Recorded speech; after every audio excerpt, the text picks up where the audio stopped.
Broccoli. हम्म।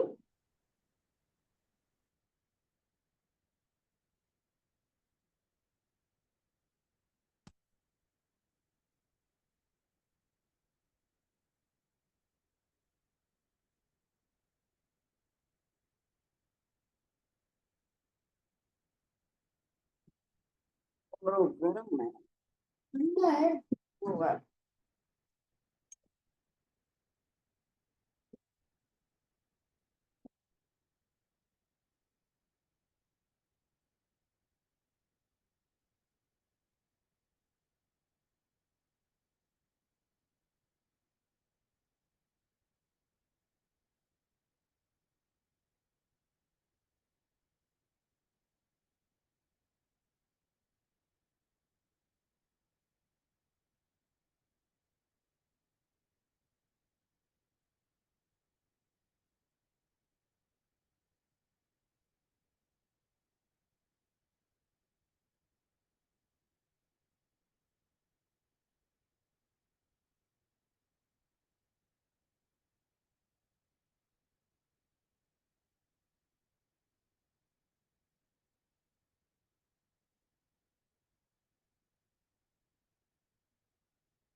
जय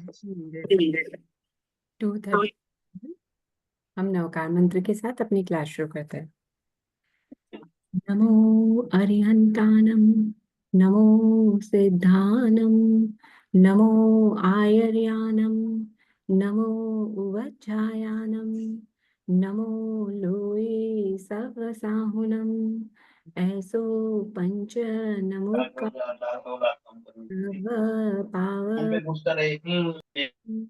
मंगलानं च सव्विसिं परमं हवै मंगलम, परमं हवै मंगलम। ज्ञान सीखने से पहले का पाठ। अहो आचार्य भगवान, आप श्री जी ज्ञान के सागर हैं। आप हमें अप्रत्यक्ष अनुज्ञा पूर्वक आशीर्वाद प्रदान करें, जिससे हम इस अपूर्व ज्ञान को ग्रहण, धारण एवं वितरण करने में समर्थ बने। आप श्री जी की महती कृपा होगी। सभी को जय जिनेन्द्र।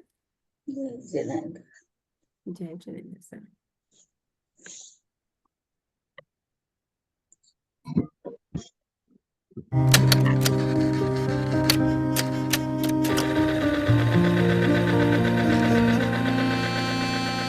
कर्म तत्व की अनुप्रेक्षा से आत्मबोध विकसाए, हम भेद ज्ञान प्रगटाए, हम भेद ज्ञान प्रगटाए। निज आत्म में रमण करें और देह भाव विसराए, हम भेद ज्ञान प्रगटाए, हम भेद ज्ञान प्रगटाए।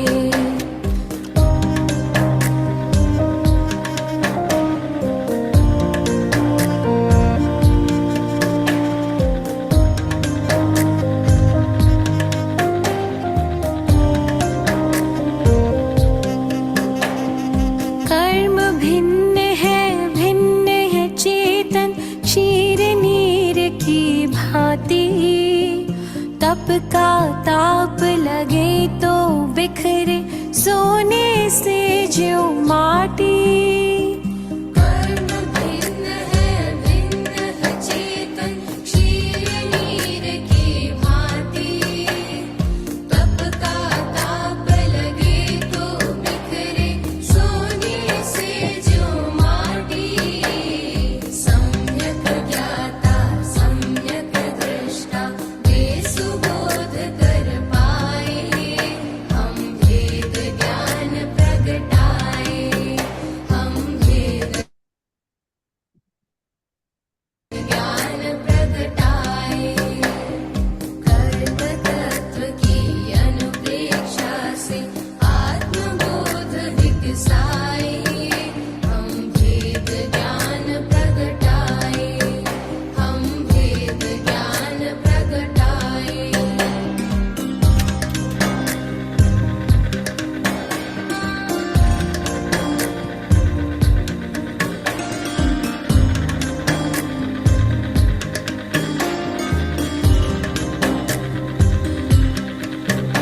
भी पुत्कल पाप भी पुत्कल कर्म भेद ये सारे, बंधते अरु सत्ता में रहते फल दे न्यारे न्यारे। पुण्य भी पुत्कल पाप भी पुत्कल कर्म भेद ये सारे, बंधते अरु सत्ता में रहते फल दे न्यारे न्यारे। ज्ञान दीप संभाव के ज्योति भीतर आप जलाए, हम भेद ज्ञान प्रगटाए, हम भेद ज्ञान प्रगटाए। कर्म तत्व की अनुप्रेक्षा से आत्मबोध विकसाए, हम भेद ज्ञान प्रगटाए, हम भेद ज्ञान प्रगटाए।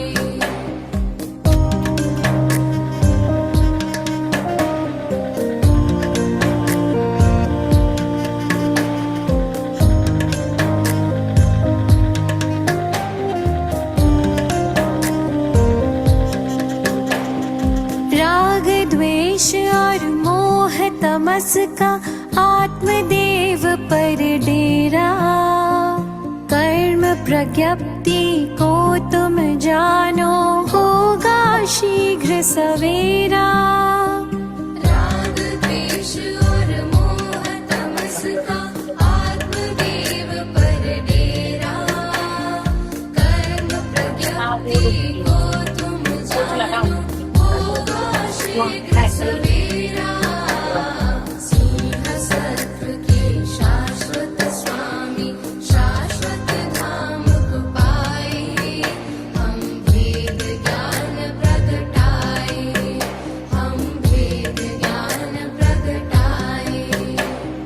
कर्म तत्व की अनुप्रेक्षा से आत्मबोध विकसाए, हम भेद ज्ञान प्रगटाए, हम भेद ज्ञान प्रगटाए, हम। जय जिनेन्द्र सा सभी को। जय जिनेन्द्र। जय जय जिनेन्द्र सभी को। जय। हेलो आरती जी। हेलो। हाँ जी बोलिए सा। कुछ आता है पढ़ने की तो हाँ सर आता है, थैंक यू। मिल नहीं पाए, मैं बाहर हूँ, बेंगलोर पहुंच गई। अच्छा, आपके साथ है सर सबके? अरे हम तो खाते पीते बहुत बढ़िया। आज आपकी क्लास कर रही, आंटी की क्लास नहीं है, वैसे नाइट क्लास में रहती हूँ मैं। अच्छा, आज आंटी की अभी क्लास नहीं है, हाँ प्रज्ञा एक की। वीक की क्लास नहीं है उनके। हाँ प्रज्ञा की, मैंने कहा बढ़िया सर। देखिए, हम कर रहे हैं अध्याय 11। अध्याय 11 आगम और ग्रंथों के अनुसार है। उसमें गुण स्थानों का परिचय कर रहे हैं। गुण स्थानों के परिचय में हमने पहला, दूसरा, तीसरा, चौथा, पांचवे यहाँ तक के गुण स्थान समझ लिए हैं। यहाँ तक में अगर किसी को कुछ डाउट है, कुछ समझ में नहीं आया है, तो आप पूछ लीजिए।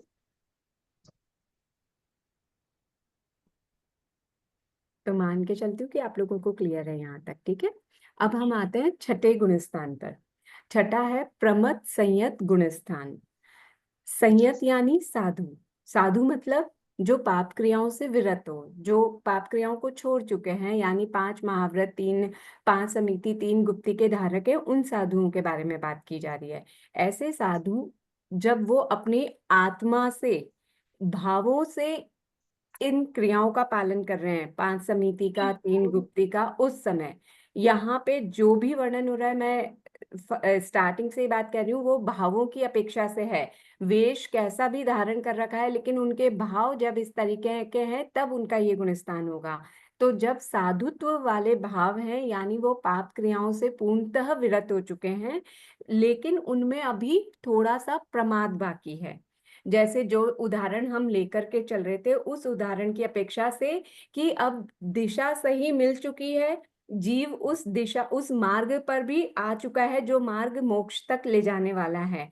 उस मार्ग पर चलना भी शुरू कर दिया है, लेकिन अभी ध्यान इधर उधर हो जाता है। हर थोड़ी देर बाद बाजू वाले मार्ग वाले लोग कहाँ जा रहे हैं, बाजू वाला जो मार्ग है, पास वाला जो मार्ग है, उसकी मंजिल क्या है, मतलब इधर उधर ध्यान जा रहा है, पूरा फोकस अपने ही मार्ग पर नहीं है। तो ये गुणस्थान प्रमथ संयत गुणस्थान कहलाता है। जो जीव पाप क्रियाओं से पूर्णतः विरत होकर साधु जीवन स्वीकार कर लेते हैं, वे संयत कहलाते हैं। प्रमाद से युक्त संयत जीवों के स्थान को प्रमथ संयत गुणस्थान कहते हैं। यानी संयत यानी साधु और प्रमथ यानी प्रमादी। संयत जीवों के 5 महाव्रत बताए गए हैं, जो इस प्रकार है। इससे पहले जो हमने देश विरति यानी वीरता विरत गुणस्थान के व्रत पढ़े थे, वो कितने थे?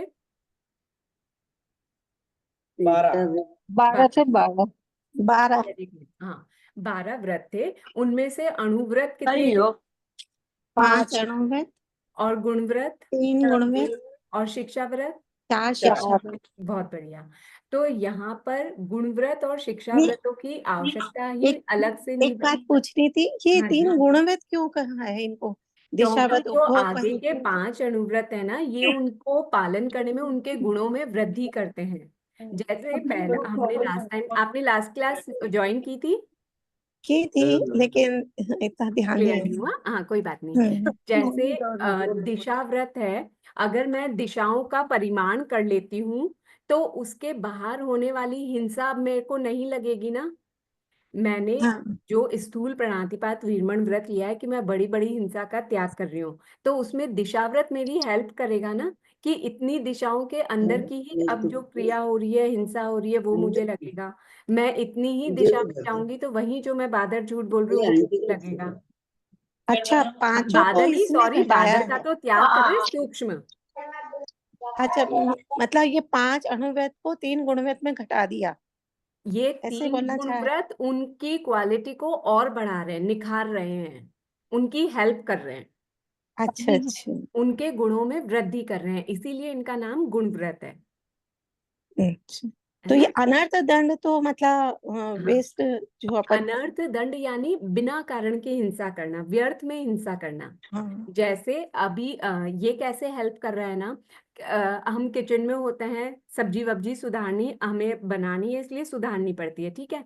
लेकिन बच्चे आते हैं हमसे बात करने, हम जब सब्जी सुधार रहे होते हैं, वो कभी कोई सब्जी उठा लेते हैं, कोई दूसरी सब्जी उठा करके बात कर रहे हैं, या पास में छुरी पड़ी होती है तो उसको ऐसे कट कट करना शुरू कर देते हैं। ये व्यर्थ की हुई ना, उस वो चीज, मतलब भले ही वेस्ट छिलके थे या कुछ भी थे, उन पे चाकू छुरी क्यों चलाना?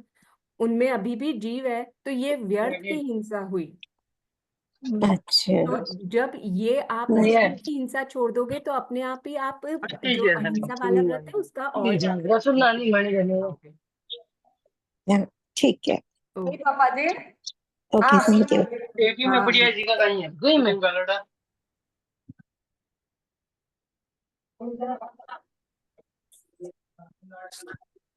मैं म्यूट कर रही हूँ, उसके बाद आप अनम्यूट मत कीजिए। यदि क्वेश्चन है तो अनम्यूट कीजिए, नहीं तो मेरे म्यूट करने के बाद म्यूट ही रहने दीजिए प्लीज। ठीक है, अब हम आए हैं प्रमथ संयत पे। प्रमथ संयत के जो हमारे 5 अणुव्रत है ना, उन्हीं को वृहद रूप में 5 महाव्रत, वो अणु यानी छोटा, महा यानी बड़ा, दोनों ही व्रत हैं। वो 5 छोटे व्रत हैं। छोटे इसलिए हैं क्योंकि हमने सिर्फ बड़े बड़े का त्याग किया है, बड़ा झूठ, बड़ा चोरी, बड़ा मैथुन, इन सब का त्याग किया था।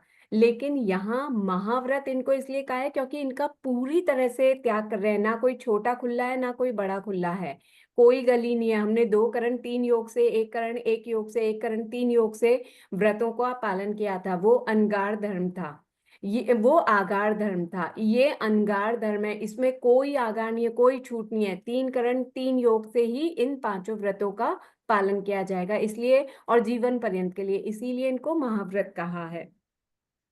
तो इसमें सबसे पहले है सर्व प्राणातिपात वीरमण। सर्व यानी सभी प्रकार का, प्राणातिपात यानी प्राणों का अतिपात यानी प्राण छीन लेना, सभी प्रकार के प्राणों का प्राणातिपात का वीरमण यानी त्याग करना। किसी भी प्रकार से, चाहे मन से, वचन से, काया से, सामने वाले की किसी भी प्रकार से हिंसा नहीं करनी है। ना उसके दिल को दुख पहुंचाना है, ना कोई उसको अपशब्द कहना है जिससे उसको बुरा लगे, और ना ही ठोकर वोकर मारनी है। किसी भी तरह से किसी भी प्रकार की हिंसा नहीं करनी है। ये हिंसा का त्याग करना सभी प्रकार की सर्व प्रणतिपात वीरमण व्रत कहलाता है। सेकंड है सर्व मृषावाद वीरमण। सर्व यानी सभी प्रकार का, मृषावाद, मृषा यानी असत्य, जो सत्य नहीं है, वाद यानी भाषण करना, बोलना। तो सभी प्रकार के असत्य भाषण का यहाँ पे त्याग किया जा रहा है। यहाँ पर जो सभी प्रकार के असत्य का त्याग किया जा रहा है, उसमें सभी प्रकार का वो सत्य जो सामने वाले को दुख पहुंचाए उसका भी त्याग हो रहा है। क्योंकि साथ में पहला व्रत भी आया हुआ है, सर्व प्रणतिपात वीरमण, कि किसी भी प्रकार से सामने वाले को बुरा ना लगे, हिंसा ना हो उसकी, उसके दिल को चोट ना पहुंचे, इस प्रकार का भी त्याग। तो इसीलिए इसमें दूसरों को बुरा लगे जैसा कड़वा सच भी नहीं बोलना। सर्व अदत्ता दान वीरमन। सर्व यानी सभी प्रकार के, अदत्त दान यानी बिना दी हुई चीज को देना, मतलब बिना दी हुई चीज जैसे कोई ना दे उसको ले लेना, ये अदत्ता दान यानी चोरी होती है। तो सभी प्रकार की चोरियों का वीरमन यानी त्याग। हमने अपने घर गृहस्थी के, कारोबार संबंधी चीजों जो पार्टनरशिप में हैं उनके लिए खुला रखा था कि उनकी चीजें मैं यूज कर सकती हूँ, मेरे को उसमें कोई चोरी का दोष नहीं लगेगा, क्योंकि ये व्यवहार होता है। घर में पड़ी हुई चीज है तो वो सभी यूज कर लेते हैं बिना पूछे, वो व्यवहार है।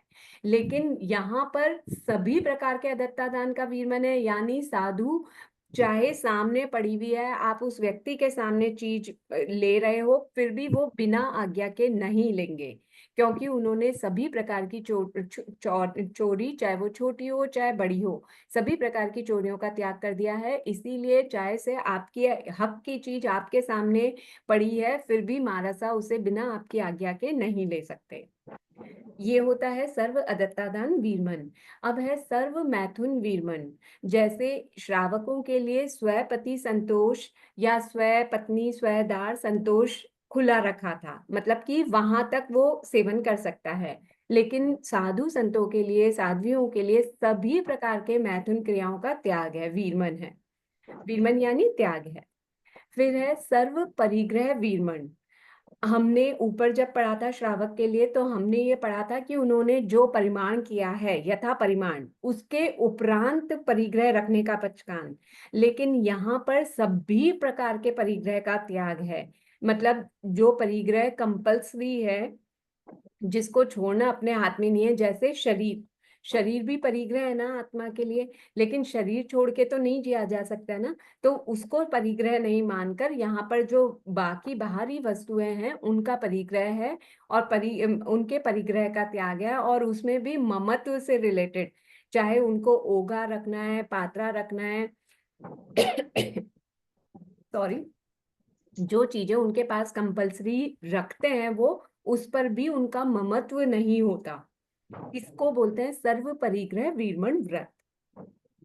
संयत जीव 5 महाव्रतों को धारण करके उनका पालन करते हैं। ये 5 महाव्रत हैं, इनको धारण करना यानी ग्रहण करना, पचकना, और फिर उनका पालन करते हैं।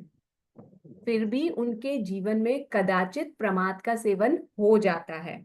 वो हालांकि दीक्षा लिए हैं, जब दीक्षा लेते हैं तो अप्रमत्त होते हैं पहली बार में, क्योंकि इतने ऊंचे भावों से ग्रहण करते हैं। लेकिन फिर भी क्योंकि कंटिन्यू उसी अवस्था में रहते हैं ना, तो एक साथ इतने टाइम तक नहीं रह पाते अप्रमत्त, तो वो वापस प्रमत्त हो जाते हैं, तो प्रमाद का सेवन हो जाता है उनसे। तब जिस समय वो प्रमाद का सेवन कर रहे हैं, तब उनका गुणस्थान छठा गुणस्थान कहलाता है। अब ये प्रमाद क्या है, कितने प्रकार के हैं? प्रमाद यानी जो आपकी आत्मिक गुणों की वृद्धि में रुकावट डाले, उसको प्रमाद कहते हैं। ये प्रमाद 5 प्रकार के हैं: मद्य, विषय, कषाय, निद्रा और विकथा। मद्य का मतलब होता है नशीले पदार्थ, कोई से भी हो जिनसे नशा होता है, जिससे आत्मा बेभान हो जाए, उसको सही गलत का पता ना चले, वो सब कुछ मद्य में इंक्लूड है। इस प्रकार का प्रमाद मद्य प्रमाद कहलाता है। सेकंड है विषय। विषय यानी हमने पहले पढ़ा हुआ है ना, 5 इंद्रियों के 23 विषय, 240 विकार, 25 बोलों में आप लोगों ने सुना होगा। तो वो जो विषय यानी इंद्रियां जो ग्रहण करती है उसको विषय कहते हैं। उन विषयों पर उनको ग्रहण करना बुरी बात नहीं है, मैं सुन रही हूँ ये बुरी बात नहीं है, लेकिन कोई चीज सुनकर मुझे अच्छी लग रही है या बुरी लग रही है ये बुरी बात है। तो उन विषयों में आसक्त होना प्रमाद है। इंद्रियों के विषय में राग द्वेष की प्रवृत्ति होना विषय प्रमाद है। जैसे आहार करते हुए स्वाद की दृष्टि से पदार्थों को मिलाकर खाना। जनरली साधु संतों के लिए ये रूल होता है कि कुछ भी आहार ला रहे हैं उन सबको मिक्स करके इस तरह से खाना है जैसे कि सांप सीधा अपने बिल में प्रवेश कर जाता है। ठीक उसी प्रकार आप कौर मुंह में रखो तो वो सीधा पेट में चला जाए, मतलब चबा करके। उसमें आपको टेस्ट नहीं कि हाँ यहाँ पे मीठा टेस्ट आ रहा है, खट्टा टेस्ट आ रहा है, ऐसे टेस्ट में नहीं करना है, क्योंकि टेस्ट करते हैं तो उस पर राग द्वेष बढ़ता है। लेकिन जब प्रमाद अवस्था होती है तो तो साधु संत मतलब सोचते हैं भाई चावल में दाल मिला के खा लेते हैं या शक्कर मिला के खा लेते हैं तो थोड़ा टेस्ट हो जाएगा। तो जब इस तरह की सोच है तो वो विषय प्रमाद कहला रहा है, यानी उस समय प्रमाद अवस्था है। नेक्स्ट है कषाय प्रमाद। कषाय यानी 4 प्रकार के जो कषाय हैं, जो जिसके कारण संसार में जीव घूमता रहता है उसके बोलते हैं कषाय। उसका जब सेवन होता है तो वो कषाय प्रमाद है। क्रोध मान माया लोभ में प्रवृत्त होना ये कषाय प्रमाद है। अगर किसी भी कारण से गुस्सा आ गया हल्का सा भी, या माया कर ली, कपट कर लिया, किसी ने पूछा आपके तप चल रहा है क्या, तो तप नहीं होते हुए भी कह दिया कि हाँ साधु संतों के तो तपस्याएं चलती ही रहती है, हाँ नहीं भी बोल के पर साधु संतों के तो तपस्याएं चलती ही रहती है, इस तरह से गोलमाल जवाब देना कपट करना। मान कि देखो मेरे तो कितना बड़ा शिष्य समुदाय है, हम कितने लोग मिलजुल करके रहते हैं, वो छोटे संत है मैं बड़े संतू, मैं सिर्फ बड़े बड़े थोकड़े पढ़ाता हूँ, छोटे थोकड़े पढ़ना है छोटे संतों से पढ़ो। ऐसे थोड़ा बहुत भी मान आ जाए तो वो। और लोभ कि ज्यादा से ज्यादा लोग मेरे पास आए, मेरे पास बैठे, शिक्षा प्राप्त करें। दूसरे संत के पास ज्यादा लोग नहीं होने चाहिए, मेरे पास ज्यादा लोग बैठे मैं उनको पढ़ाऊं, तो ये भी लोभ ही हुआ। तो इस प्रकार का जरा भी कषाय आ जाता है अगर उस समय मन में, तो उस समय उस आत्मा की अवस्था प्रमद संयत वाली कहलाएगी साधु संत के। नेक्स्ट है निद्रा प्रमाद। निद्रा यानी नींद। शारीरिक थकान को दूर करने के लिए जो आवश्यक है निद्रा, उतनी तो उनके लिए भी लेना जरूरी है, क्योंकि अगर उन्होंने नहीं ली तो फिर शरीर अस्वस्थ हो जाएगा, और अगर शरीर अस्वस्थ हो गया तो वो अपनी साधना नहीं कर पाएंगे, वो तप नहीं कर पाएंगे ना। तो इस शरीर को स्वस्थ रखना भी जरूरी है, इसीलिए खाना खाते हैं ताकि इस शरीर को खुराक मिलती रहे और इससे अपना काम निकाला जा सके, जो तप करना है, जो ज्ञान अर्जन करना है, जो भी करना है वो इस शरीर को कस लिया जा सके। इसी के लिए इस शरीर को स्वस्थ रखना बहुत आवश्यक है। तो इसके लिए अगर थकान हो गई है तो उतनी निद्रा लेना उनके लिए भी कंपलसरी है कि वो उतना सो सकते हैं। लेकिन अगर निद्रा खुल गई है, नींद नहीं आ रही है, फिर भी लेटे हुए हैं अपनी जगह पर, या दोपहर में खाना खाया फिर लेट गए थकान मिटाने के लिए, तो ये जो निद्रा एक्स्ट्रा ले रहे हैं ये प्रमाद अवस्था है। ऐसा बिल्कुल नहीं कलपता साधु संतों को कि वो खाना खा करके सो जाएं। इसलिए उनको पहले ही कहा जाता है, हम कैसे खाना खाते हैं, पेट भर के खाना खाते हैं, गर्मी के दिन होते हैं तो फिर हमें नींद आने लग जाती है ना। तो इसीलिए साधु संतों के लिए नियम बनाया गया है कि उन्नोदरी करें, भूख से थोड़ा कम खाएं। पेट भर के खाओगे तो नींद आएगी, तो प्रमाद घर खरे करेगा आप में। लेकिन अगर आप खाने भूख से थोड़ा कम खाओगे, पेट भर के नहीं खाओगे, तो निद्रा इतनी नहीं आएगी, नहीं सताएगी। तो इसलिए उन्नोदरी तप करें, दूसरे तप करें, जो भी उनको बताए गए हैं वो करें। अगर वो जितना आवश्यक है शरीर के लिए उससे अधिक निद्रा लेते हैं तो वो निद्रा प्रमाद है। लास्ट है इसमें 5वां विकथा प्रमाद। विकथा, कथा करना यानी कथन करना विस्तार से, विकथा यानी सही रूप से कथन नहीं करना। संसार संबंधी कथा करना विकथा प्रमाद है, क्योंकि वो संसार को छोड़कर ही तो संयत के पथ पर आगे बढ़े है ना। लेकिन फिर उस पथ पर आगे बढ़ने के बाद भी अगर संसारी कथा कर रहे हैं तो ये एक तरह का प्रमाद है। ये 4 प्रकार की विकथाएं कही गई है: स्त्री कथा, भक्त कथा, देश कथा और राज कथा। स्त्री कथा यानी स्त्री के बारे में बातें करना, जैसे कोई स्टोरी सुना रहे हैं, मारासा के पास गए, मारासा कोई हमें स्टोरी बोध देने के लिए समझा रहे हैं, बोध देने के लिए बता रहे हैं। उसमें किसी रानी का वर्णन आया, तो उस रानी के वर्णन को में ये बताना था कि वो रानी बहुत सुंदर थी, जैसे मृगावती हुई या कोई भी रानी थी, बहुत सुंदर थी। तो उस विषय को खींच कर बताना, उनकी आंखें ऐसी थी, उनकी चाल हिरनी जैसी थी, वो बहुत सुंदर थी, वो इतनी पतली दुबली थी कि सांस लेती थी तो 10 कदम आगे, सांस ले छोड़ती थी तो 10 कदम पीछे पहुंच जाती थी। इस तरह से मतलब जिसको आप शॉर्ट में कहकर समझा सकते थे, उसको खींच तान के स्त्री के विषय में बताना, ये स्त्री कथा है। स्त्री के रंग, रूप, श्रृंगार, वेशभूषा आदि विषयों की चर्चा करना जो अनावश्यक है, उसकी चर्चा करना स्त्री कथा है। नेक्स्ट है भक्त कथा। भक्त यानी भोजन, यानी आहार संबंधी कोई भी चर्चा कर रहे हैं तो वो भक्त कथा है। जितना कहा है, जितना शास्त्रों में वर्णन किया है, जो सामने वाले को समझाना जरूरी है। जैसे अभी कोई गृहस्थ आ जाए और वो पूछे, मारासा आपको गोचरी में क्या क्या बहराया जा सकता है, मारासाओं को किस किस चीज का ध्यान रखना चाहिए, उस बारे में अगर वो आहार संबंधी बात करते हैं तो वो प्रमाद नहीं है, वो भक्त कथा नहीं है। भक्त कथा कब होगी? ये अच्छा, ये बार चीज बनाई है आपके घर में, ये बनाते हैं, कैसे बनाते हैं, क्या रेसिपी है, ये तो बहुत टेस्टी होती है, इस तरह की बातें करना, ये भक्त कथा है। जैसे कौन सा पकवान कैसे बनाया जाता है, किस पकवान का स्वाद कैसा होता है, आदि आदि इससे संबंधित चर्चा करना भक्त कथा कहलाती है। नेक्स्ट है देश कथा। देश यानी एरिया से रिलेटेड, ये देश है, जैसे ये बॉम्बे देश, बॉम्बे शहर है, ये भारत देश है, अमेरिका विदेश है, तो वहां पर क्या चीजें मिलती है, क्या होता है, आदि के विषय में चर्चा करना, वहां पे अभी किसका शासन चल रहा है, ये सब बातें करना, ये देश कथा है।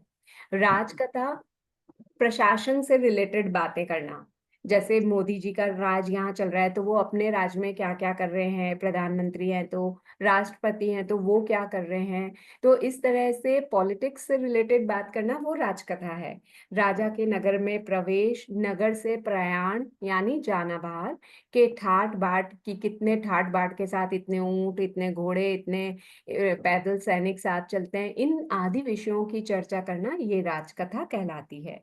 तो ये जो अनावश्यक कथा की जाती है वो विकथा कहलाती है, वो भी एक प्रकार का प्रमाद ही है। तो अगर इन पांचों प्रमादों में से कोई भी प्रमाद करते हैं साधु संत, तो वो प्रमाद प्रमत्त संयत कहलाते हैं। यहाँ स्पेशली नोट दिया गया है कि जो पहला प्रमाद बताया गया है, मद्य यानी नशीले पदार्थों का सेवन, वो तो संयतियों के लिए वैसे ही निषिद्ध है, वो किसी भी प्रकार की नशीली चीजों का सेवन नहीं कर सकते हैं। शेष 4 प्रमाद से भी बचने हेतु हर समय ट्राई करते रहना चाहिए, पुरुषार्थ करते हैं वो। परंतु जब तक वो प्रमाद से पूरी तरह से उपरत यानी विमुक्त नहीं हो जाते, मुक्त नहीं हो जाते, तब तक की उनकी अवस्था प्रमत्त संयत की अवस्था है। अब आता है नेक्स्ट अप्रमत्त संयत गुणस्थान, यानी संयत ही है, अब आगे के सब संयत ही है, लेकिन और गुण बढ़ते जा रहे हैं, विशेषताएं बढ़ती जा रही हैं। जय जिलन सर। हाँ सर। जैसे अपने पर्युषण पर्व में अंतर्गत सूत्र का वाचन होता है, तो उसमें द्वारका नगरी का वर्णन आता है। तो द्वारका नगरी का तो ऐसे ही वर्णन बताते सभी साधु संत वगैरह की, ऐसी थी वैसी थी, इतनी सुंदर थी, तो ये उनके प्रमाद के कितना अंतर्गत है। वर्णन वहां पर लिखा हुआ है कि वो 12 योजन चौड़ी थी, एक वो 12 योजन लंबी चौड़ी थी, देवताओं ने उसका निर्माण किया था, सोने चांदी के कंगूरे रत्नों से सजी धजी। वो आगम में बताया गया है, ये बताने के लिए कि वो द्वारिका नगरी बाकी सभी नगरियों में कैसे श्रेष्ठ थी। तो जितना वर्णन उसमें कहा गया है उतना बता रहे हैं, ठीक है, लेकिन उसको खींचकर पूरा प्रवचन उस पे दे डालें, आगे क्या बात उससे रिलेटेड है वो नहीं करना, वो फिर कथा में विकथा में आ जाएगा। क्लियर हुआ सर? सर हाँ सर। अब है अप्रमत्त संयत। ये जो छठा और 7वां गुण स्थान है ना, ये झूले के जैसा होता है। संयति पुरुष कभी प्रमादी हो जाते हैं, फिर उनको ध्यान पड़ता है अरे मैंने गलत किया, वो वापस अप्रमत्त अवस्था में आ जाते हैं, अप्रमत्त अवस्था में रहते हैं, फिर प्रमत्त में चले जाते हैं। तो ऐसे छठा सातवां गुणस्थान हजारों बार आता है जीव के। तो अप्रमत्त संयत गुणस्थान है कि प्रमाद का सेवन न करने वाले संयत, जो ऊपर 5 प्रमाद बताए हैं ना, उनका जब जीव सेवन नहीं करता, साधु से अंत सेवन उसका नहीं करते हैं, उस स्थान को, जब उनकी उस अवस्था को अप्रमत्त संयत गुणस्थान कहते हैं। यद्यपि आगे के सभी गुणस्थान में अब जीव अप्रमत्त ही रहेगा, लेकिन उनमें और विशेषताएं बढ़ती जाएगी। वो विशेषताएं अभी 7वें गुणस्थान में नहीं है। 7वें 8वें 9वें 10वें में जो विशेषताएं आएगी अब वो 7वें में नहीं रहेगी, लेकिन छठे से बेस्ट है, क्योंकि छठे में प्रमाद था, 7वें में प्रमाद नहीं है। इसीलिए इस गुणस्थान को अप्रमत्त संयत गुणस्थान कहते हैं। एक बार मैं यहाँ की लैंग्वेज वापस पढ़ के बता देती हूँ बुक की। अप्रमत्त संयत गुणस्थान प्रमाद का सेवन न करने वाले संयत जीवों के स्थान को अप्रमत्त संयत गुणस्थान कहते हैं। यद्यपि आगे के सभी गुणस्थानों में अप्रमत्त अवस्था ही होती है, परंतु जिन अप्रमत्त जीवों के जिस स्थान में निवृत्ति बादर गुणस्थान की अपेक्षा कम विशुद्धि होती है, यानी 8वें से कम विशुद्ध है, प्रमाद नहीं है, आगे के गुणस्थानों में भी प्रमाद नहीं है, लेकिन 8वें गुणस्थान से कम विशुद्ध है जो अप्रमत्त अवस्था, उस गुणस्थान को अप्रमत्त संयत गुणस्थान कहते हैं। अब हम नेक्स्ट पे आते हैं, निवृत्ति बादर गुणस्थान। अगर हमारा वही उदाहरण मार्ग पर चलने वाला लिया जाए तो प्रमत्त संयत में उनका ध्यान बार बार आजू बाजू के मार्ग पर जा रहा था कि पास पड़ोस में कौन क्या कर रहा है, लेकिन अब जीव एकदम कंट्रोल्ड है, नियंत्रित है। अब उसका फोकस अपने ही मार्ग पर है कि मुझे मोक्ष ही मेरी मंजिल है और मुझे उसी तरफ बढ़ना है। ये अवस्था हो गई 7वां गुणस्थान। यानी अब वो इधर उधर दूसरी चर्चाओं में, किसी विकथाओं में ध्यान नहीं दे रहा। वो अवस्था है अप्रमत्त संयत गुणस्थान। 8वें गुणस्थान से अब उनकी वो 7वें में भी अपने ही दिशा में जा रहे थे, सही दिशा में ही चल रहे थे, लेकिन 8वें गुणस्थान से उनकी स्पीड बढ़ जाएगी, यानी उनकी गति तेज हो गई है अपने मंजिल तक जाने की। इसको मतलब ये मैं अपने उदाहरण के हिसाब से, अपना जो उदाहरण लेकर के चल रहे थे उसके हिसाब से समझा रही हूँ। यहाँ पर है निवृत्ति बादर गुणस्थान। निवृत्ति यानी भिन्नता। किसमें भिन्नता? विचारों में, अध्यवसायों में। किसके अध्यवसायों में भिन्नता? कि अगर हम कंपैरिजन करें, कोई जीव पहले इस गुणस्थान में जो रहा था, इस समय पर जो इस गुणस्थान में रहा होगा, पहले रहा था या भविष्य में रहेगा या अभी है, तो उनके एक जैसे अध्यवसाय नहीं होंगे, उनकी सोच भिन्न भिन्न हो सकती है, होती है। इसीलिए इस गुणस्थान के लिए निवृत्ति शब्द यूज किया है। निवृत्ति का मतलब है अलग अलग, भिन्नता। और बादर शब्द भी यूज किया है। बादर किसके लिए यूज किया है? कषायों के लिए, कि अभी बादर कषाय है उस आत्मा में, इसीलिए उसको निवृत्ति बादर गुणस्थान की संज्ञा दी गई है। अब अपन पढ़ते हैं और फिर समझते हैं। निवृत्ति यानी भिन्नता। जिस गुणस्थान में समान समय में रहने वाले जीवों के भावों में भिन्नता संभव है तथा जिसमें बादर कषाय का उदय है, उस श्रेणीवर्ती गुणस्थान को निवृत्ति बादर गुणस्थान कहते हैं। श्रेणीवर्ती, श्रेणी का मतलब होता है क्रम से बढ़ना। चाहे बढ़ेगा तो भी लाइन वाइज क्रम से ही बढ़ेगा आगे, और उतरेगा तो भी क्रम से ही उतरेगा। यानी 7वें गुणस्थान के बाद से जीव क्रम को फॉलो करेगा। 7th स्टेप के बाद 8, 9, 10 ऐसे आगे बढ़ेगा, और गिरेगा भी तो 11 से 10, 9, 8, 7, 6 यहाँ तक कंटिन्यू प्रोसीजर को फॉलो करेगा। यानी 7वें के बाद उसको क्रम से ही चढ़ना और उतरना होता है, इसलिए आगे के गुणस्थानों को श्रेणी के गुणस्थान कहते हैं।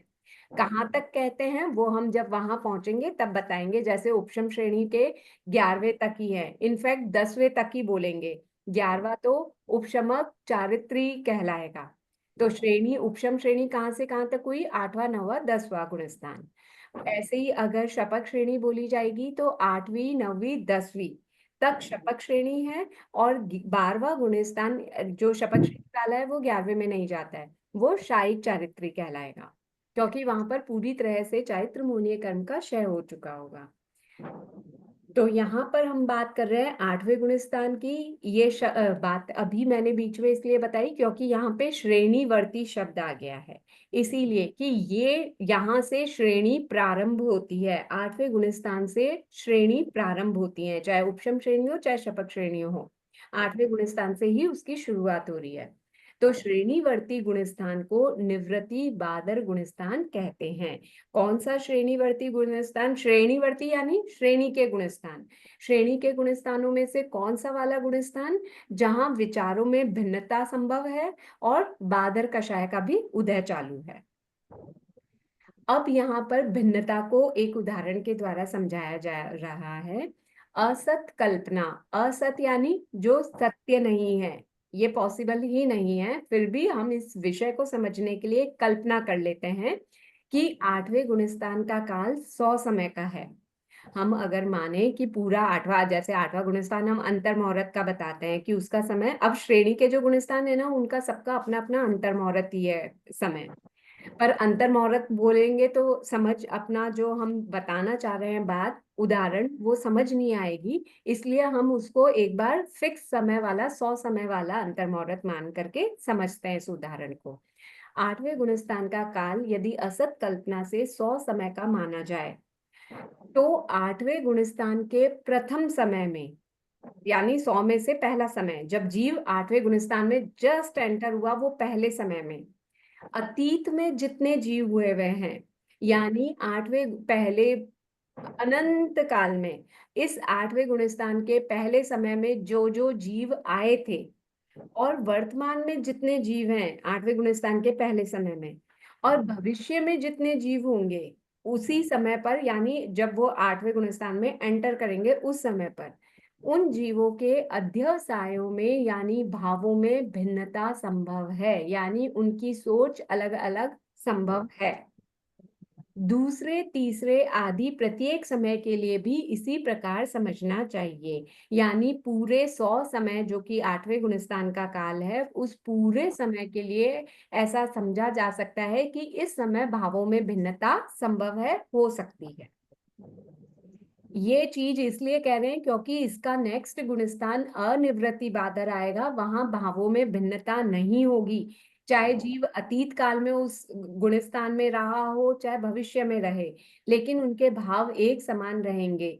इसीलिए उससे कंपैरिजन करके यहाँ समझाया जा रहा है कि यहाँ पर जीवों के भावों में भिन्नता संभव है। इस गुणस्थान में स्थिति घात, अनुभाव घात, स्थिति बंध, गुण श्रेणी, गुण संक्रमण, ये 5 कार्य पहले की अपेक्षा अपूर्व होते हैं। ये 5 कार्य ना हमारी आत्मा में वैसे चलते रहते हैं, इनमें से कुछ कार्य कभी चलता है कभी कुछ चलता रहता है, लेकिन जब जीव 8वें में एंटर करता है ना, तो ये पांचों कार्य एक साथ प्रारंभ होते हैं।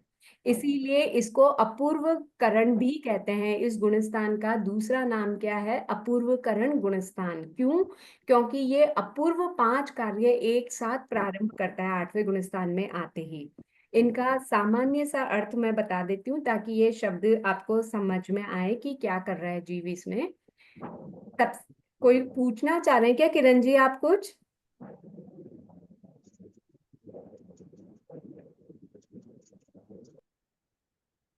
इस गुण स्थिति घात, सबसे पहले है स्थिति घात।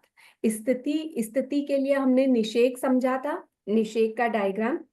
उसमें हमने क्या बोला था? सबसे कम स्थिति वाले हम नीचे, फिर एक समय की स्थिति ज्यादा वाले उसके ऊपर, फिर एक और समय की स्थिति वाले उसके ऊपर, ऐसे ऐसे ऐसे जो बाद में उदय आने वाले हैं वो सबसे ऊपर। इस तरह से हमने निषेक बनाया था। याद है आप लोगों को निषेक की संरचना? हाँ, याद है, याद है। हाँ, इच्छाकार वाला, क्या सा? इच्छाकार वाला। हाँ, गोपुच्छाकार वाला। गोपुच्छाकार वाला, हाँ, जो मूल में विस्तीर्ण और धीरे धीरे सकड़ा होता जाता है, वही निषेक। जिसमें हम जब जीव खड़ा था तो वो सबसे नीचे वाला समय था, फिर अबाधा काल आया था, फिर उसके बाद से इस कोई भी जो कर्म बांधा उसका उदय समय शुरू होता है। पहले समय का उदय, दूसरे समय में उदय आएंगे इतने दलिक, तीसरे समय में इतने दलिक आएंगे। वो जो निषेक था वो स्थिति का ही निषेक था ना। तो यहाँ पर स्थिति घात का मतलब है, जैसे उदाहरण के लिए जो 50वें समय पर मेरे उदय में आने वाले थे कर्म, मेरे अध्यवसाय अब इस गुणस्थान में आने पर इतने विशुद्ध हो गए कि मैंने उनकी स्थिति कम कर दी। अब वो 25वें समय पर ही उदय में आ जाएंगे। तो मैंने उसकी 25 समय की स्थिति का घात कर दिया, यानी कम कर दिया। क्लियर हुआ? स्थिति घात यानी जो स्थिति मैंने इतने कर्म दलिकों में बांधी थी, समझिए 100 दलिक थे मेरे पास, उनमें मैंने 100 समय की स्थिति बांधी। अब मेरा अध्यवसाय इतने विशुद्ध हो गए कि उस 100 समय में 100 दलिकों में से 50 दलिकों की स्थिति मैंने 50 समय कम कर दी। तो वो जो 50 दलिकों की कम की है ना, वो जैसे ही 50 समय व्यतीत होंगे वो उदय में आ जाएंगे। अब 100 समय तक वो मेरी आत्मा के साथ चिपके हुए नहीं रहेंगे। उनकी काल मर्यादा मैंने 50 समय की कर दी, यानी उनकी स्थिति को रिड्यूस कर दिया, कम कर दिया। वो अब मेरी आत्मा में उतने समय तक नहीं बंधे रहेंगे जितने मैंने बांधे थे।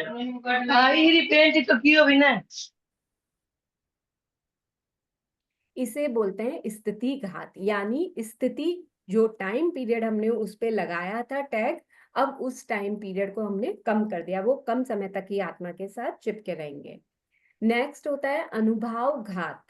अनुभाव यानी जो रस डाला था, जिस समय कर्म बांधा था तो 5 चीजें की थी ना हमने, सॉरी 4 प्रकार का बंध किया था ना, उनमें से एक स्थिति था और एक रस घात यानी अनुभव घात था। अनुभव यानी हमने उसमें रस डाला था कि जब वो उदय में आएगा तो कड़वा रस देगा या मीठा रस देगा, कितनी तीव्रता के साथ देगा, ये सब हमने अनुभाव घात में किया था ना, अनुभाव बंध में किया था ना। तो अब यहाँ पर अध्यवसाय इतने विशुद्ध हो रहे हैं कि वो उन अनुभवों की भी घात कर रहा है।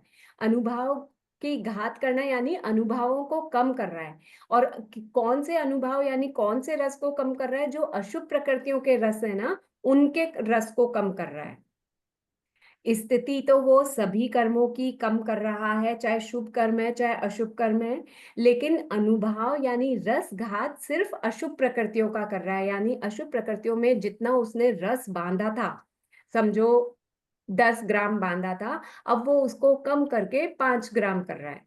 ऐसे समझ लीजिए कि वो रस को कम कर रहा है। क्यों कम हो रहे हैं रस? क्योंकि उसके अध्यवसाय और विशुद्ध हो गए।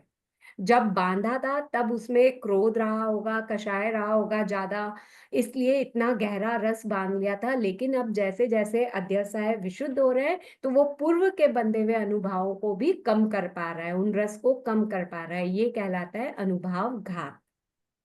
स्थिति घात, अनुभाव घात, 2 चीजें क्लियर हो गई आप लोगों को?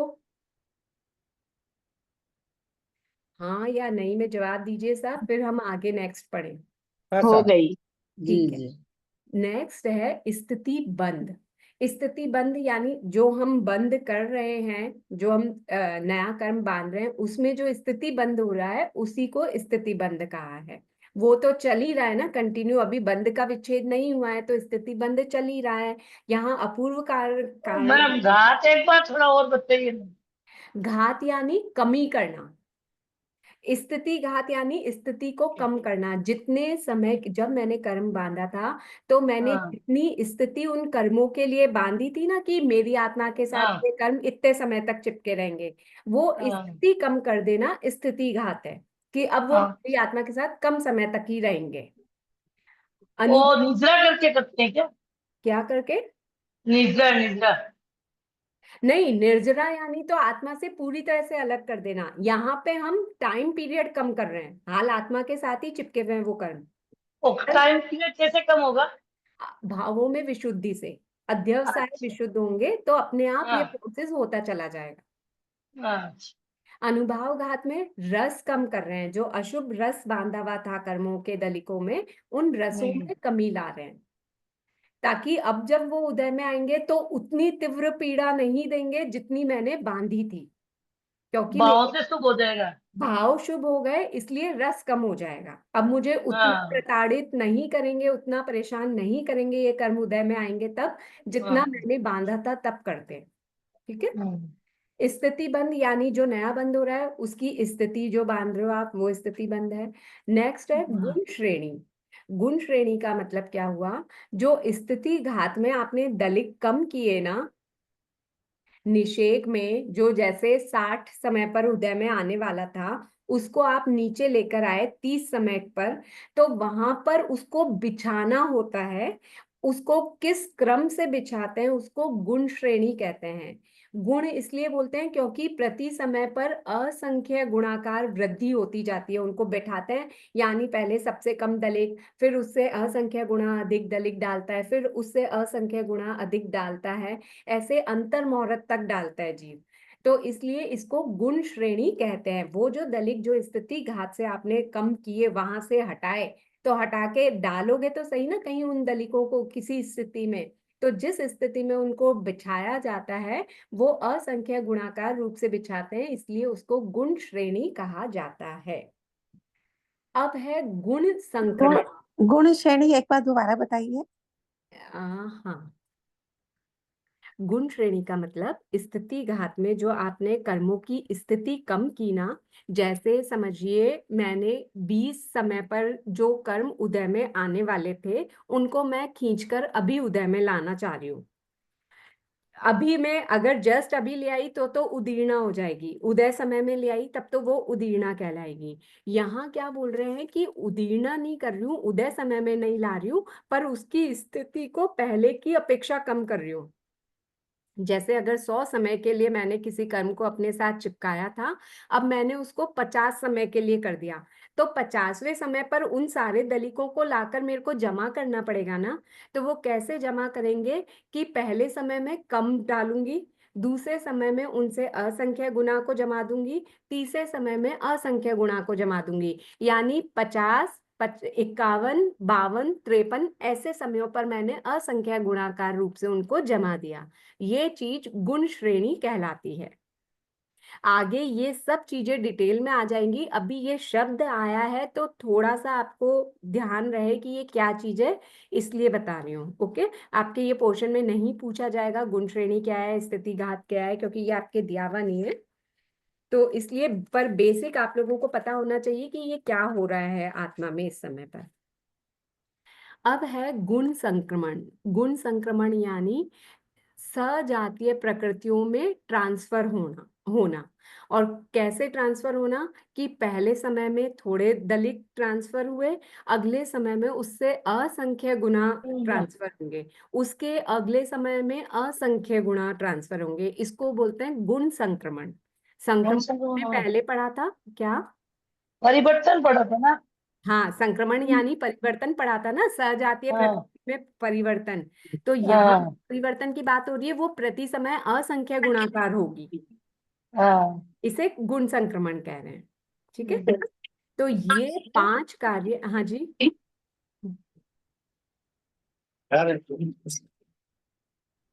कुछ पूछ रहे हैं क्या? इस गुणस्थान में स्थिति घात, अनुभाव घात, स्थिति बंध, गुण श्रेणी और गुण संक्रमण, ये 5 कार्य पहले की अपेक्षा से अपूर्व होते हैं, इसीलिए इसे अपूर्वकरण गुणस्थान भी कहते हैं। इस गुणस्थान से श्रेणी प्रारंभ होती है। ये पहले की अपेक्षा से क्या मतलब हुआ? कि स्थिति घात, अनुभाव घात वगैरह ये हमारी आत्मा में पहले भी चल रहे थे, पहले भी हो रहे थे, लेकिन उतनी तीव्रता के साथ और एक साथ शुरू नहीं हुए जैसा कि 8वें गुणस्थान पर होने पर, जैसे ही हमने 8वें में प्रवेश किया तो जैसा शुरुआत हुई, जितनी स्पीड से असंख्य गुणाकार रूप से होने लगे उतना पहले नहीं हो रहे थे। इसलिए बोल रहे हैं पहले की अपेक्षा।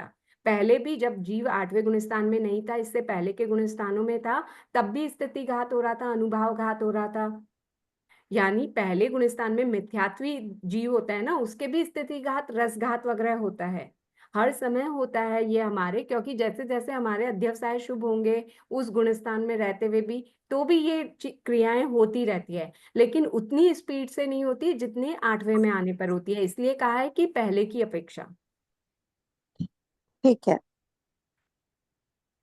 अब यहाँ पर हाँ बोलिए। एक्सक्यूज मी, हाँ ये है जी। ना अपूर्व में है ना हमेशा कम ही होती है या ज्यादा भी हो सकते हैं?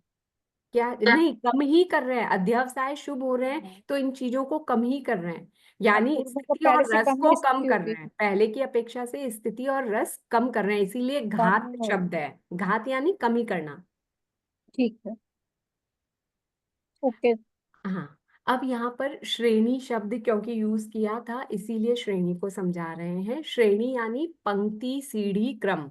जो मैं उपशम श्रेणी, शपथ श्रेणी बोल रही हूँ, उस श्रेणी में भी श्रेणी का मतलब सीढ़ी, क्रम ही है। और अभी जो गुण श्रेणी बोला उसमें भी क्रम ही है, क्योंकि क्रम से जमा रहे हो आप उन दलीकों को, इसलिए श्रेणी का एक ही मतलब बता रहे हैं। श्रेणी यानी कतार, पंक्ति, सीढ़ी, क्रम, लगातार क्रम से। पहले से सातवें गुणस्थानवर्ती जीवों के लिए एक गुणस्थान से दूसरे गुणस्थान में क्रम पूर्वक जाने का कोई नियम नहीं है। जिसके जैसे भाव होंगे, अगर सातवें गुणस्थान वाला है उसके भाव एकदम खराब हो गए तो वो सीधा पहले में भी चला जा सकता है, छठे में जाकर के पहले में जा सकता है, पांचवें छठे सातवें से पांचवें में जाके चौथे में जाके फिर पहले में जा सकता है। उपशम सम्यक्त्वी है तो दूसरे में जाके पहले में जा सकता है। ऐसे कोई क्रम निश्चित नहीं होता पहले से लेकर सातवें गुणस्थान तक में आने जाने का, परंतु सातवें गुणस्थान से आगे के गुणस्थानों में जीव क्रम पूर्वक ही जाता है। इसे श्रेणी आरोहण कहते हैं। आरोहण यानी चढ़ना। जब जीव आगे के गुणस्थानों में ऊपर चढ़ रहा है तो उसको श्रेणी आरोहण कहते हैं। आगे के गुणस्थानों से जीव क्रम पूर्वक ही नीचे के गुणस्थानों में आता है। जब वो नीचे उतर रहा है, उसके अध्यवसाय खराब खराब खराब होते जा रहे हैं। ऊपर के गुणस्थानों में था यानी 11वें में समझ लीजिए, उसके अध्यवसाय खराब हुए, 10वें में आया, 9वें में आया, 8वें में आया, ऐसे क्रम पूर्वक नीचे आ रहा है। इसे श्रेणी अवरोहण कहते हैं। अवरोहण यानी उतरना, आरोहण यानी चढ़ना। श्रेणी दो प्रकार की होती है, उपशमक श्रेणी एवं शपक श्रेणी। अभी श्रेणी को पढ़ने से पहले एक बार यहाँ पर भी पांचों शब्दों का अर्थ दिया हुआ है। मैंने आप लोगों को सामान्य रूप से उसका मीनिंग समझाया। अब एक बार यहाँ पर और जो अर्थ दे रखा है उसको समझते हैं, फिर भी समझ में ना आए तो आप मुझसे वापस पूछ लीजिएगा। स्थिति घात, अनुभव घात आदि का सामान्य अर्थ इस प्रकार है। सॉरी। स्थिति घात, सत्तागत कर्मों की स्थिति को कम करना। सत्तागत यानी जो मेरे पास स्टॉक है, जो मेरी सत्ता में है ऑलरेडी, जो मैं बांध चुकी हूँ, उन कर्मों के टाइम पीरियड को कम करना स्थिति घात कहलाता है। सेकंड है अनुभाव घात। सत्तागत कर्मों के यानी जो मेरे पास कर्म ऑलरेडी बंधे हुए हैं, मेरी सत्ता में है, मैंने जिनका स्टॉक कर रखा है, उन कर्मों के अनुभाव यानी रस को कम करना अनुभाव घात कहलाता है। स्थिति बंध, अपूर्वकरण गुणस्थान में प्रवेश करते ही प्रथम समय में पूर्व की अपेक्षा पल्योपम का संकेतम भाग न्यून स्थिति का बंध होता है। दूसरे समय में भी उतनी ही स्थिति का बंध होता है। ऐसे तीसरे, चौथे, पांचवें समय में यानी एक पूरे अंतर मुहूर्त काल तक एक समान स्थिति का बंध करता है। यहाँ अपूर्वकरण का प्रथम स्थिति बंध पूर्ण होता है। एक बार इस चीज को मैं वापस समझाती हूँ। स्थिति बंध वो शुरू से करता हुआ आ रहा था ना, हमेशा जब भी बांध रहा है कर्म तो उसमें स्थिति डाल ही रहा है। फिर यहाँ पर नवीन बात क्या कर रहा है वो स्थिति बंध में, कि अब जीव अंतर मुहूर्त तक एक समान स्थिति बांधेगा। यानी मैंने अगर 2:03 पर 10 कोड़ा कोड़ी सागरोपम के लिए कोई स्थिति बांधी है, तो क्या टाइम बोला था, 2:10 पर, तो 2:11 पर भी मैं 10 कोड़ा कोड़ी सागरोपम के लिए स्थिति बांधूंगी। 2:11 पर, 12 पर, 13 पर, यानी अंतर मुहूर्त तक मैं एक समान स्थिति बांधूंगी 10 कोड़ा कोड़ी सागरोपम की। जैसे ही वो अंतर मुहूर्त कंप्लीट हुआ, उसके बाद अगले अंतर मुहूर्त तक मैं एक समान स्थिति बांधूंगी। वो स्थिति इस स्थिति से पल के संकेतम भाग कम होगी, यानी 10 कोटा कोटि सागरोपम में पल का संकेतम भाग कम जितनी स्थिति अब मैं लगातार नेक्स्ट अंतर मुहूर्त तक बांधूंगी, वो अंतर मुहूर्त खत्म हो जाएगा। फिर नेक्स्ट अंतर मुहूर्त तक मैं एक समान बांधूंगी, जो पिछले वाले से पल के संकेतम भाग न्यून होगा। यानी अब अध्यवसाय अच्छे होते जा रहे हैं, भाव शुद्ध होते जा रहे हैं, तो जीव जो नई स्थिति बांध रहा है, जो नए कर्मों में स्थिति डाल रहा है, वो भी प्रति अंतर मुहूर्त पल का संकेतम भाग कम कम कम बांधता जा रहा है। इतना कम बांधता जाता है कि 90 गुण स्थान में आकर वो असन्नी पंचेंद्रिय जितना बांधने लग जाता है, और कम करता करता चौरेंद्रिय जितना बांधने लग जाता है। पर असन्नी पंचेंद्रिय का हमने कितना पढ़ा था? 1000 सागरोपम था ना? 1000 सागरोपम। हाँ, और जबकि अभी जब वो संगी पंचेंद्रिय था 8वें गुणस्थान में से पहले तक जो बांधता आ रहा था, वो कितना बांध रहा था? अंतः कोटा कोटि सागरोपम। हाँ अंतः कोटा कोटि सागरोपम में प्रति अंतर मुहूर्त पल का संकेतम भाग कम करते जाएं करते जाएं करते जाएं, जीव ऐसे करते करते 90 गुणस्थान का भी बहु संकेतम भाग बीत जाएगा, तब कम करते करते 1000 सागरोपम जितनी बांधने लगता है। फिर उसमें प्रति समय पल का संकेतम भाग कम होता जाएगा, तो चौरेंद्रिय कितना बांधता था? 50 100 सागरोपम, हाँ है ना? मैक्सिमम वो इतना बांध रहा था मोहनीय कर्म। हाँ तो 100 सागरोपम जितना बांधने लगेगा, फिर और कम करके तेंद्रिय बेंद्रिय एकेंद्रिय, 50। हाँ, ऐसे कम करते हाँ करते फिर अंतर मुहूर्त तक पहुंचेगा जीव। तो ये क्रम बता रहे हैं कि ऐसा तो नहीं हो जाएगा ना कि सीधा 70 कोटा कोटि बांधते हुए एकदम अंतर मुहूर्त पे आ जाए ना, नहीं नहीं नहीं। से होगा ना। तो वो क्रम यहीं पे बता रहे हैं, ये यहाँ से क्लियर करना चाह रहे हैं कि अब वो प्रति अंतर मुहूर्त एक समान बांधेगा, और हर अंतर मुहूर्त के बाद जब नेक्स्ट स्थिति बांधेगा तो पल के संकेतम भाग कम बांधेगा। ये चीज क्लियर हुई आप लोगों को? स्थिति बंद, ठीक है। मैं एक बार और यहाँ पे पढ़कर इसको क्लियर करती हूँ, फिर कोई डाउट हो तो आप लोग पूछ लीजिएगा। स्थिति बंद। अपूर्व करण गुणस्थान में प्रवेश करते ही प्रथम समय में पूर्व की अपेक्षा यानी 7वें गुणस्थान की अपेक्षा, 7वें गुणस्थान के अंतिम समय में जो बांधी है उसकी अपेक्षा पल्योपम का संकेतम भाग न्यून स्थिति का बंद होता है। दूसरे समय में उतनी ही स्थिति का बंद होगा, तीसरे समय में भी उतनी स्थिति का बंद होता है। इस प्रकार अंतर मुहूर्त काल तक एक समान स्थिति बंद होता है। यहाँ अपूर्व करण का प्रथम स्थिति बंद पूर्ण होता है। अंतर मुहूर्त तक उसने एक समान बांधी, उसको एक स्थिति बंद कहा हमने। अब दूसरी स्थिति बंद शुरू हो रही है, उसके पश्चात द्वितीय स्थिति बंद प्रारंभ होता है, वह भी अंतर मुहूर्त काल तक चलता है। प्रथम स्थिति बंद से द्वितीय स्थिति बंद में पल्योपम के संकेतम भाग न्यून स्थिति का बंद होता है।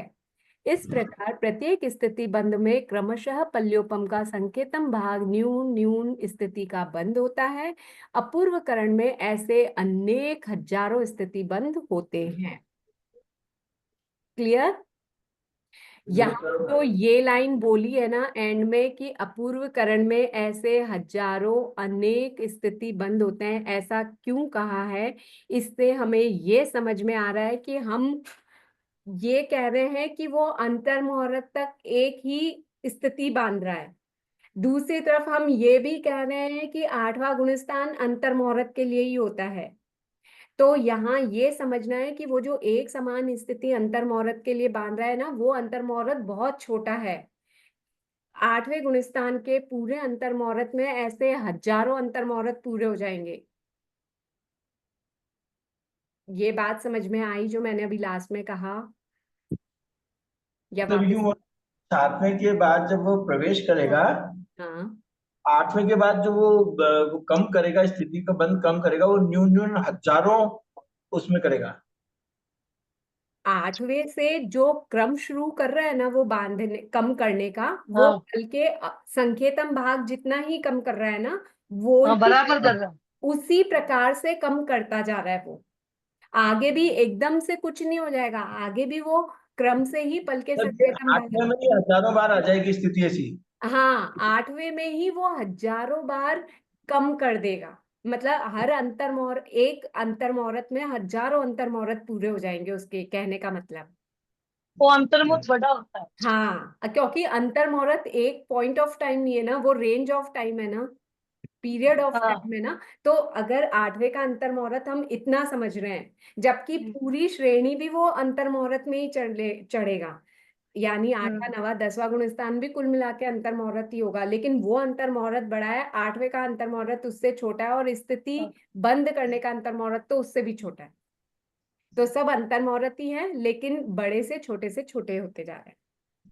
तो यहाँ पे ये बात ध्यान रखना कि अपूर्व करण में यानी 8वें गुणस्थान में ऐसे अनेक हजारों स्थिति बंद होते हैं, यानी हजारों बार वो पल्योपम के संकेतम भाग कम और कम और कम और कम करता जा रहा है।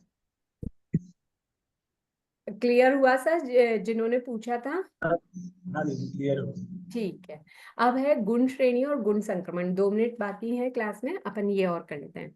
गुण श्रेणी का मतलब अपवर्तना के द्वारा, अपवर्तना यानी जो स्थिति कम की थी ना, उसको अपवर्तना कहते हैं। अगर स्थिति बढ़ाते हैं तो उसको उद्वर्तना कहते हैं।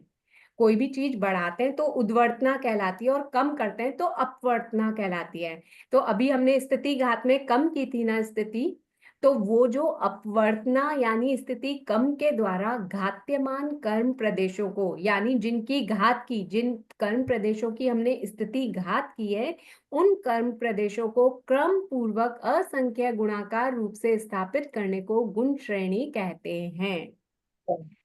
जो दलिकों की स्थिति हमने कम की, जो हमारे साथ जो हमारी आत्मा के साथ 100 समय के लिए बंधे हुए थे, मैंने उन कुछ दलिकों की स्थिति को 50 समय कर दिया कि अब वो मेरी आत्मा के साथ बस 50 समय तक ही रहेंगे। तो उनको मेरे को 50वें समय पर, जब मेरे जीव जहाँ पे खड़ा हुआ है, मैं अभी यहाँ पे हूँ, यहाँ से लेकर 50वां समय जब मेरा आएगा, तब से लेकर अंतर मुहूर्त तक मेरे को उनको जमाना होगा कि 50वें समय पर इतने आएंगे मेरे उदय में, 51 समय पर उससे असंख्य गुणा आएंगे, 52वें समय पर असंख्य गुणाकार आएंगे, ऐसे जमाती जाऊंगी मैं उसको। वो कहलाएगा गुण श्रेणी। यानी अपवर्तना के द्वारा घात्यमान कर्म प्रदेशों को क्रम पूर्वक असंख्य गुणाकार रूप से स्थापित करने को गुण श्रेणी कहते हैं। लास्ट 100 को 50 कैसे होगा, मतलब ये नहीं समझ में आया।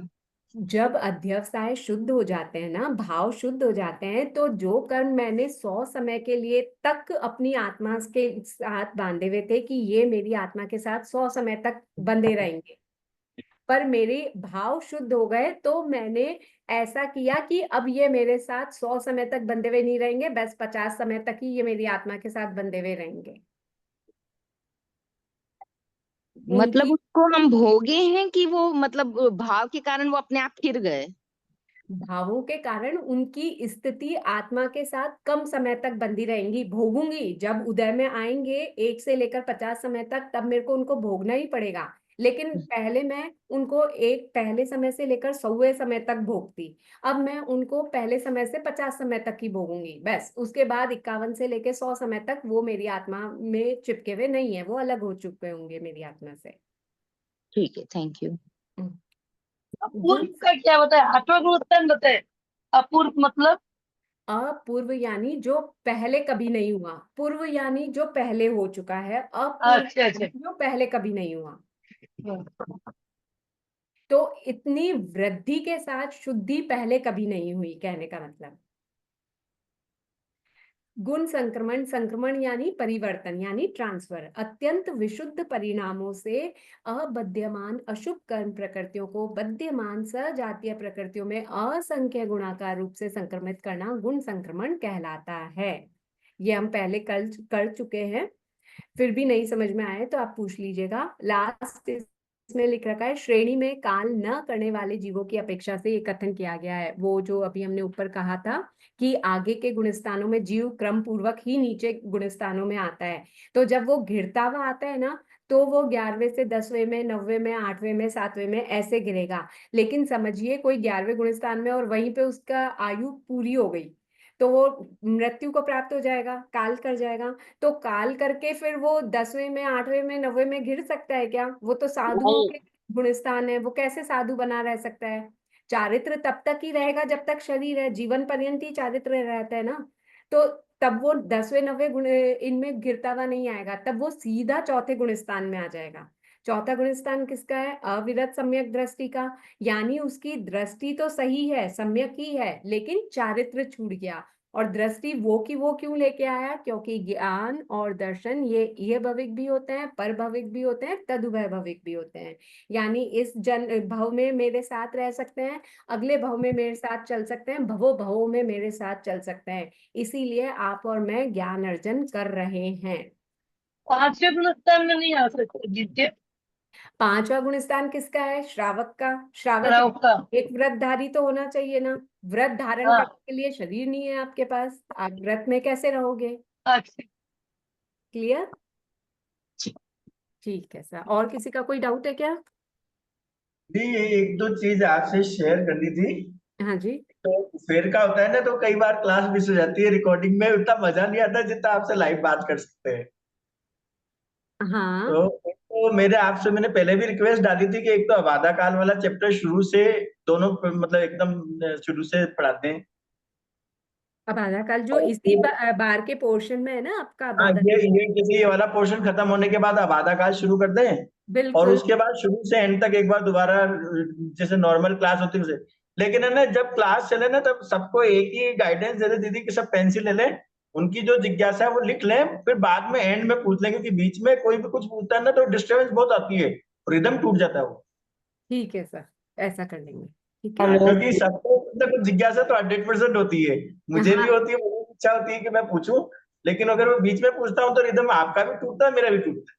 पर अगर उस मतलब ये मेरा पर्सनल एक्सपीरियंस है, जैसे हम भी पढ़ते हैं, अगर उस समय पूछने को मना करते हैं ना कि भाई लास्ट में क्लास में एक साथ में पूछ लेना, तब तक वो डाउट उतना तीव्रता नहीं रहती, वो इंटरेस्ट नहीं रहता। ठीक है, लिख के रख लिया है, लास्ट में पूछ लेंगे, समय हुआ तो पूछ लिया, नहीं पूछ लिया। हाँ, आपका भी फॉलो करके देख लेते हैं एक बार, मतलब क्योंकि मेरा रूल अभी अपन ने फॉलो तो रिवीजन हो जाएगा ना, अभी तक तो क्लास में डाउट जब। जिनके थे, हाँ हाँ वो तो हो ही गए। अब रिवीजन में क्या है, हाँ कंटिन्यूस हो जाएगा ना।